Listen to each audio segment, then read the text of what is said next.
Big update on the Baltimore Ravens roster. Buckle up because we're likely to have some exciting roster changes, and this could give our team an extra edge in the heart of the season. As you know, our roster has been plagued by injuries. The Ravens have had to work hard to keep up their momentum, but good news is finally on the horizon. We also need to talk about Lamar Jackson. It's very strange that he missed practice. Well, this guy needs to be protected. We can't afford to let him get injured. To be honest, we really need him in this Sunday's game against the Broncos. If you think the Ravens will beat the Denver Broncos, hit the like button on go. If possible, write something like this: Lamar Jackson, please don't get hurt. Now let's talk about another important point. The massive return we've all been waiting for. Keaton Mitchell. The Ravens designated Mitchell to return from injured reserve, and he's been getting more practice time in the last few weeks. Here's the latest. While Mitchell has been limited previously, he just completed his first full practice, signaling that he's poised to make an impact soon. If you don't recall, Mitchell is known for his speed, possibly even rivaling Lamar Jackson. Imagine the explosive plays we could have with both of them on the field. It's like putting lightning next to more lightning, and the Ravens have been careful with his recovery, making sure he's fully ready to go. Now, there's been some speculation about what's going on with the Ravens' injury list. While we've heard that Lamar Jackson's absence was due to rest, the injury report raised some eyebrows, noting that he has a back and knee injury. That has fans concerned, especially with 2 games scheduled in a 5-day span. But head coach John Harbaugh insists it's a precaution. With Jackson's resilience and playmaking ability, he's an essential part of our offense, and his health will be a big factor in these upcoming games. Then there's the situation with Diontae Johnson, another potentially game-changing addition. Johnson was traded to the Ravens on a low-risk, high-reward deal. Johnson has a solid track record, even having put up big numbers in difficult situations with former quarterbacks like Ben Roethlisberger, Kenny Pickett, and Andy Dalton. His addition is a smart move by general manager Eric DeCosta, who has been hustling hard to keep this roster fresh and competitive, even with all the setbacks on defense. Johnson's ability to open up the field can make a difference, but with Jackson missing practice, his integration into the offense might be slowed down just a bit. On the defense, the concerns are real and growing, and fans have been vocal. Many are saying, sure, Keaton Mitchell's return will help the offense, but what about the defense? And they're right to ask. The defense has struggled with consistency, especially in the secondary, where dropped interceptions and missed assignments have kept games closer than they should be. This isn't necessarily about lacking talent. The talent is there, but the execution has been lacking. Players like Marcus Williams and Marlon Humphrey are expected to step up, but DeCosta has assured us that he's not done making moves yet. This team knows it needs to tighten up on that side of the ball to go deep into the playoffs.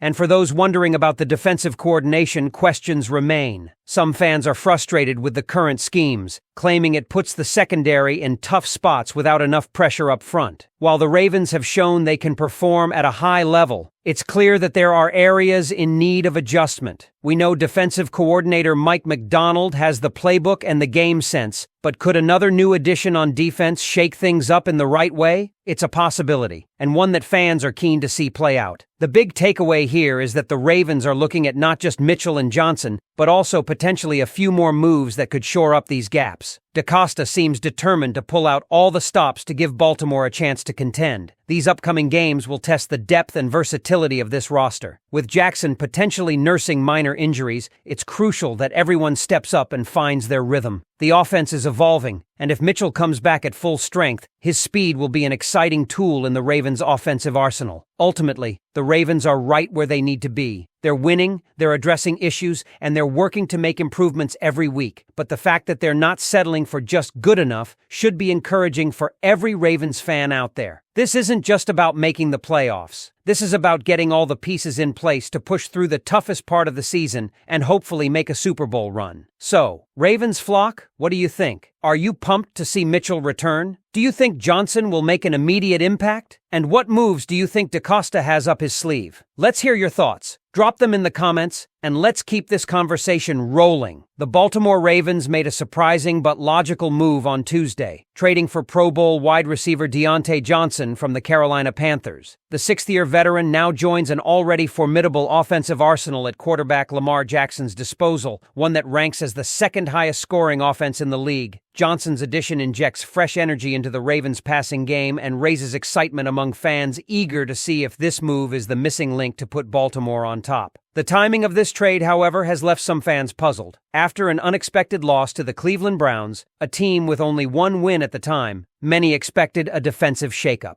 The Ravens' defense struggled to create consistent pressure without blitzes, and Jameis Winston, in his first start in over 2 years, exploited gaps in the secondary. Fans and analysts alike have voiced that reinforcing the defensive side of the ball seemed like a more urgent need. Yet when you break down the cost and potential impact, this deal for Johnson becomes hard to pass up. General Manager Eric DeCosta pulled off a steal, securing a talented playmaker for a near minimal cost. To land Johnson, the Ravens only needed to exchange late-day 3 draft picks for next year's NFL draft. Even better, the Panthers agreed to pay most of Johnson's remaining salary, leaving the Ravens responsible for just $625,000, around $170,000 less than the rookie minimum salary for the 2024 season. That's practically a bargain for a receiver of Johnson's caliber, allowing Baltimore to retain cap space for potential defensive upgrades if they choose to pursue those later in the season. So what exactly does Diontae Johnson bring to the table? Known for his route-running finesse, Johnson excels at creating separation and getting open, a trait that has consistently placed him among the league's elite in this area. He'll now pair with young, savvy route runners, Zay Flowers and Rashad Bateman, 2 rising stars who've shown the ability to shake defenders off the line and make plays outside the numbers. Adding to his skill set, Johnson brings a strong vertical threat to the Ravens' offense. Despite having played with multiple conservative quarterbacks throughout his career, Johnson has averaged at least 10.3 yards per reception every season. Now with Jackson, he's positioned to take his deep game to new heights. His quickness and field awareness allow him to thrive in contested catch situations and make difficult sideline grabs look easy, adding a new layer to Baltimore's aerial attack. Johnson is not only a polished route runner, but also possesses reliable hands, open field elusiveness, and an uncanny ability to make tough catches in tight windows. There's little doubt that Johnson's arrival will add immediate depth and flexibility to the Ravens' receiving corps, freeing up Jackson to spread the ball and challenge defenses in every area of the field. But there's a bigger question hanging in the air. Will the Ravens follow up this bold offensive move with a defensive acquisition to solidify their chances at a Super Bowl run? The team has the cap space and assets to make another move if they choose, and it wouldn't be a surprise to see DeCosta explore opportunities to address the secondary or the front 7 as the season progresses. Now, Ravens fans, the ball is in your court. What do you think about the trade for Diontae Johnson? Will his presence take this offense to the next level, or should Baltimore be focusing more on shoring up the defense? Let's hear your thoughts. Drop your comments below, and let's keep the conversation going.